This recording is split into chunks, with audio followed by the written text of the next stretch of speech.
Ideas alone are not enough. I mean entrepreneurship.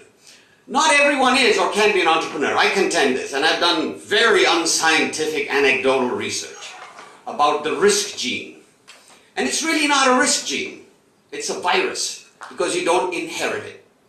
You're either infected with it or you don't have it. Just think about it. It infects, in my mind, this is my unscientific research, about 3 to 4% of the world's population. It's agnostic. It infects everybody like peanut butter on toast. Any place, anywhere, anyone. It is this urge to create this no fear of failure. And this is why I would once again disagree with some of the comments made earlier, in a jocular way. Starting a company for somebody infected with this virus is not difficult. It's not hard. It is in their DNA to do it. It's this irresistible urge to create. And it's easy. Now you might fail, and the world might view it as hard, but for that risk-induced crazy person, it's easy. And it can only be suppressed by 2 factors. One is government, and the other is environment. Government, through its rules and regulations, and a lot of us are laughing because we run into it like into a brick wall all the time.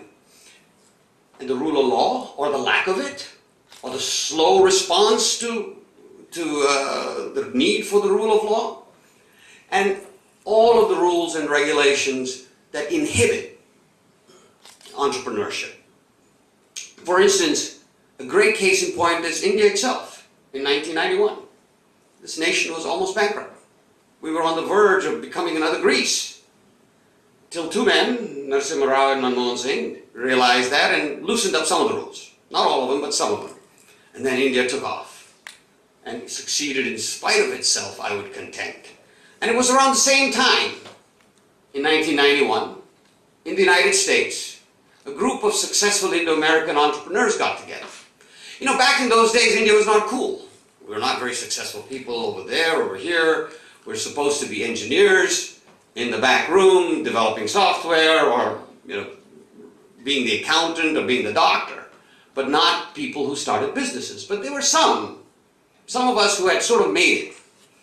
We set about creating TiE because what we wanted to do was help other people avoid the mistakes we had made, help them break the glass ceilings that we had been fortunate enough to break, help raise capital, either through connections or by themselves investing in these companies, and help these young aspiring entrepreneurs. They could have also been old aspiring entrepreneurs, but they're mostly young at that time. And it was originally India-US focused. And that is how TiE came together 20 years ago. In fact, this year was our 20th anniversary. But since then, it has spread far beyond the original intent of being India-US focused. Today, TiE, and everybody knows this, I guess, so I'm just repeating. How many of you all, well, maybe I should rephrase the question. How many of you don't know the history and genesis of TiE? Not a single hand went up. 1 hand went up. Well, this is for you, sir. We have 61 chapters in 17 countries, 15,000 members, and 3 fundamental objectives: to foster entrepreneurship, mentor entrepreneurs, and create networking opportunities like what we have today. But as I think Ajay said, what I always say to people is you gotta pay to give back so that you can pay forward.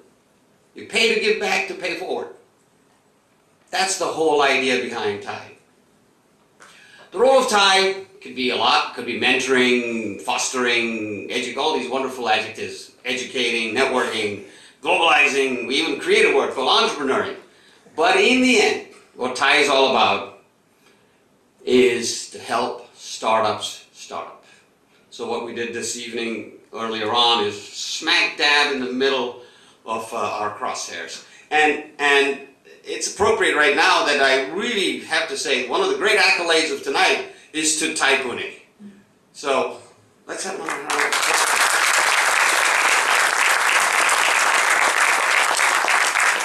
Pune has been a well-kept secret. You've sort of hidden over here, you've sort of gone down, and what an incredible revival this has been. And you won't be a secret anymore after tonight, I promise you. there will be some stuff written about you guys. And what are startups all about? Well, they're all about entrepreneurship, which is what TiE is all about, because entrepreneurs start businesses, they develop ventures for themselves, they're their own ventures, they're not professional investors, they invest their own money, and they raise money from family and friends. The 3 F's, you know what the third F is? Family, friends, and? Fools. They bootstrap their operations, and usually start with a small team, and they always need money, which sometimes comes from angels. And these are also non-professional investors mostly. They invest their own capital in other people's ventures.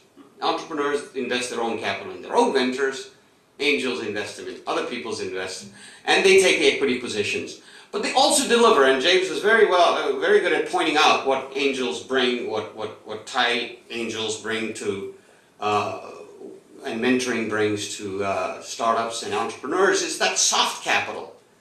The ability to open up their networks, their money, their contacts, and their expertise. And then beyond the angel, you have the venture capitalist. The venture capitalist is a different breed altogether. The governor of the state I live in, Texas, calls them vulture capitalists. They're similar to angels in a way that they also invest in other people's businesses. However, they invest other people's money. They're professional managers, and they are pretty tough guys to deal with. They take board positions also, but they're tough. So I know Praveen Bhai here, who's one of my heroes, is a VC, but I got to tell you a story about a VC. Ready for another story, guys? Yes. So here was this young fella, like Avinash perhaps over there, or Ankur, and they had been working on their first startup. They had been rebuffed by a whole bunch of people, and finally gets an appointment with a really, really major venture capitalist. Now the kid is really stressed. He's got his business plan together, he knows it's surefire hit, but he doesn't know what to wear. So he goes to his lawyer for advice, and he says, "What should I wear?" And he says, "Look, kid, you got to look like you don't have money. You got to look like $1 million. Go hawk everything you've got, Armani suit, Gucci shoes, Ferragamo tie, and they'll give you the money." Kid doesn't have $1 million. So he goes to his attorney for a second opinion. And he says, "Look, my attorney just told me to hawk everything I got. What do I do?" And he says, kid, he's all wrong. You got to look like you really need the money. You got to look like a bum. Jeans, torn t-shirt, and they'll feel sorry for you and give the money." Now he's really confused, so he says, "I better get a tie-breaking opinion." So he goes to his priest. He says, "Father, I've got this really important meeting tomorrow with a venture capitalist, and my attorney tells me to dress like $1 million, my accountant tells me to dress like a bum," and the priest says, "Hold on, young man, let me tell you a story." It's a story within a story. "Just the other night, this young lady came to me on the eve of her wedding, and she was also conflicted as to what to wear. Her mother had told her to wear a flannel nightgown from neck to toe, and her sister had told her to wear the sexiest negligee she could find." And this kid says, Father, what are you doing? I'm so stressed, and you're giving me this cockamamie story about this girl on a wedding night." He said, "Son, let me tell you what I told her. Doesn't matter what you wear, you're going to get screwed."